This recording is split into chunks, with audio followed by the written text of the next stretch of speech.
भारत बेंगलुरुमा ब्र सांस्कृतिक महोत्सव हुँदै आउँदै गरेको अंग्रेजी नयाँ वर्ष 2026 लाई स्वागत र 2025 लाई विदाई गर्न डेल्टा ग्रुप एन्ड फाउन्डेसनको आयोजनामा भारतको बेंगलुरुमा सांस्कृतिक महोत्सव हुने भएको छ।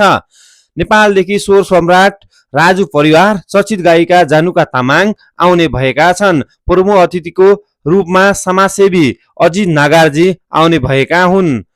प्रवास जस्तो ठाउँमा बसेर पनि आफ्नो लोक संगीतलाई बचाइराख्न र नयाँ वर्षलाई स्वागत गर्न यो कार्यक्रमको आयोजना गरेको डेल्टा ग्रुप फाउन्डेसनका अध्यक्ष दर्जनौं बढी गीतमा आफ्नो लय शब्द भरिसकेका संगीतकार गजेन्द्र परिवारले जानकारी दिनुभयो। कार्यक्रमको संयोजक दिपेश दमाई बाहुबली कायाकरणले गर्नेछन् भने विशिष्ट अतिथिमा समाजसेवी लोकेश नगरजी र समीर बोहरा रहनेछन्।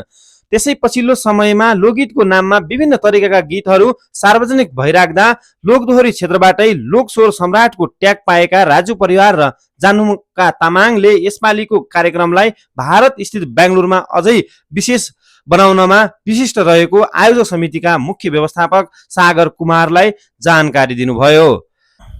कार्यक्रमको सञ्चालन ध्वज धानुकले गर्नेछन् भने सहसञ्चालक दिपेन्द्र विष्टले गर्नेछन्। महिनौभरि प्रदेशमा काम गर्ने नेपालीहरूको मनोरञ्जन होस् भन्ने मान्यताका लागि यो कार्यक्रम सफल बनाउन सबैको सहयोग रहने विश्वास गरेको ग्रुपका उपाध्यक्ष सुबित परिवारले जानकारी दिनुभयो।